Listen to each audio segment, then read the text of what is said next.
You're never, ever, ever, ever going to feel like doing the things you need to do in order to have what you want. You're always going to need to push yourself. You're always going to need to parent yourself.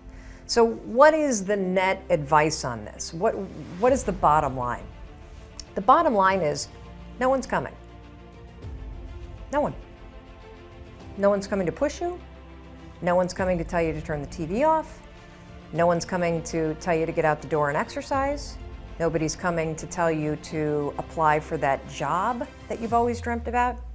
Nobody's coming to write the business plan for you. It's up to you. And because you're only ever going to do the things that you feel like doing right now or that feel good right now, unless you understand that you've got to parent yourself, you've got to push yourself, you're not going to make your dreams come true. You're just not. We're not wired that way. You weren't born that way, you weren't that way when you were growing up, and you're certainly not that way as an adult. And there's a tremendous amount of liberation that comes when you accept the fact that you're always going to need to give yourself a push.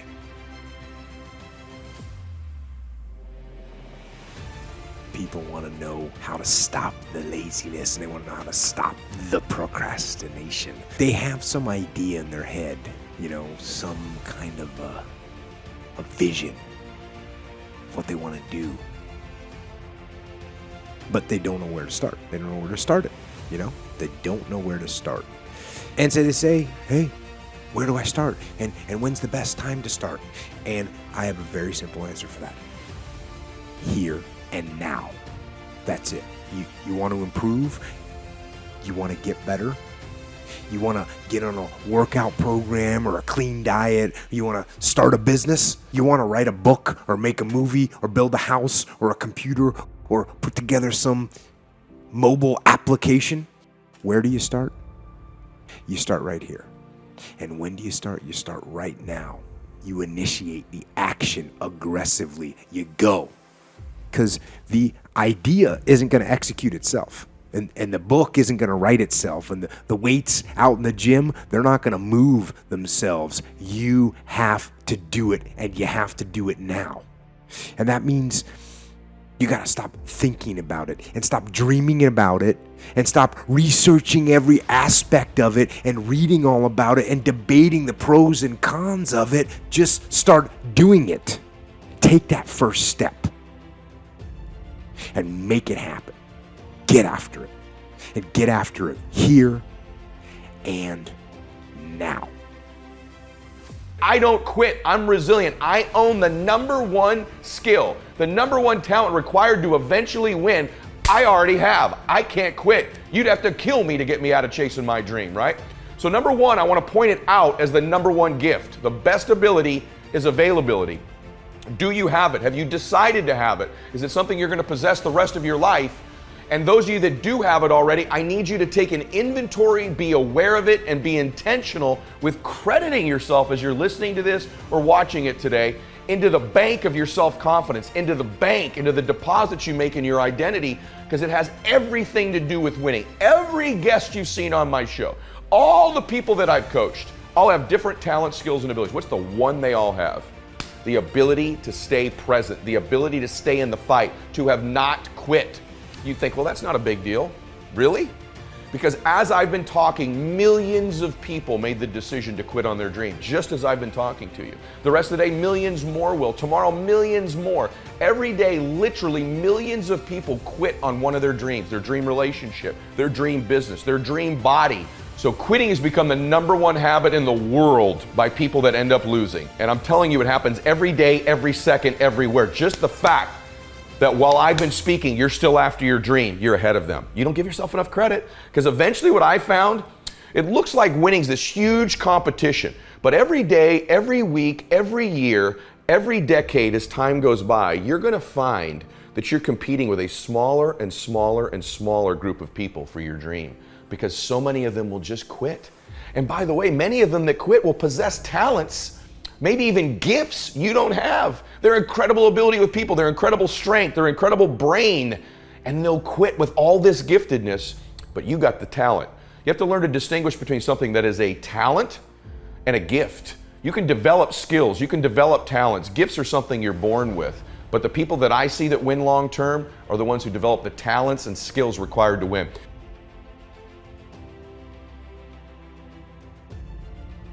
You know what I had? I had the ability to keep hitting the piñata in my life, to stick around long enough. And by the way, when you eventually win, it's not just you that gets all the candy, that gets all the victory, that gets all the money.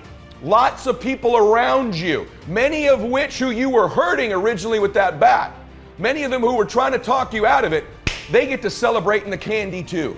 My prayer for you is that you begin to think about this analogy. The piñata of your life, the piñata of your business, the piñata of your body. As you're swinging away, I'm here to tell you, even though it doesn't feel like it, you're getting closer to the candy. And if you can add more people to celebrate, it's okay that you feel disoriented. It's okay that it feels blinding and you don't know exactly what direction to go, just like these precious babies with the piñata. It's okay that you miss it once in a while. It's okay that you get tired once in a while. But as long as you keep after it and you keep pounding away that compound effort of your pounding, I can promise you there's candy someday. And everybody around you will jump on it and celebrate. That's my wish for you today as you listen to me. Of all the skills I'm going to teach you, that I've taught you, and if you've not listened to my other shows, I teach you about listening, transfer energy, how to close, how to change your identity, how to live blissfully dissatisfied, how to unlock your success code, all of the very detailed things I teach. Today is the most important thing, is that as you learn all these skills, it'll help you with the blindness. Every single skill you learn, you'll see clearer and clearer and clearer. But if you don't develop the talent, the number one skill in the world, which is to keep hitting the piñata and to stick around until the candy comes out, because here's the deal. Someone's gonna get the candy in life. There's always candy in life. That piñata eventually always breaks down. Do you want to be the person who was there in the beginning, hitting as hard as you could and sacrificing and maybe hurting the people around you and never get the candy? Or are you going to get something for your pain? Are you going to get something for your effort? Are you going to get something for this sacrifice you're making? You got to get something for this pain. You got to stick in the game until the candy comes out, and then we all get to celebrate. Start before you're ready. If you wait until you feel ready to do anything meaningful, you're going to be waiting for the rest of your life. Among the people who are the most successful, the happiest, the people who are actually contributing the most, they all have one thing in common, and it's this. They all start before they're ready. You see, I think you've misidentified the enemy here, because the enemy, it's not making mistakes. It's not changing your mind, and the enemy is not your fear. The only enemy that you need to defeat, my friend, is not getting started. This is what most of us just fail to realize. Action is the antidote to fear. Action creates progress and momentum, and action, consistent action, is all you ever need to make anything happen in your life. There is the category of problems in life, and it ain't going anywhere. And so the question is, can you deal with the whole category at the same time? That's the thing. That's how to be in the world, is to deal with that category all at the same time. And so how did human beings, what did they come up with as a solution? And that's so cool too, because the solution they come up with not only was the heroism that allows you to approach what you're terrified by and what you find offensive and to learn from it, but also the idea of sacrifice, and that was played out by cultures everywhere, including human sacrifice. And you think, what the hell was up with those crazy bastards so long ago? They were sacrificing to gods all the time. What kind of clueless behavior was that? Burn something and please God. Burn something valuable and please God. It's like, what was with them? What were they thinking? Well, they weren't stupid, those people. If they were stupid, we wouldn't be here. They were not stupid, and believe me, they lived under a lot harsher conditions than we do. So those were some tough people, man. You know, back then you'd last about 15 minutes. And so you don't want to be thinking of your ancestors as stupid. Like, there's no real evidence that we're much different cognitively than we were 150,000 years ago. So anyways, sacrifice. What does that mean, sacrifice? Well, it's a discovery, man. It's the discovery of the future. It's like the future is actually the place where there is threat. And it's always going to be there. So what do? You make sacrifices in the present so that the future is better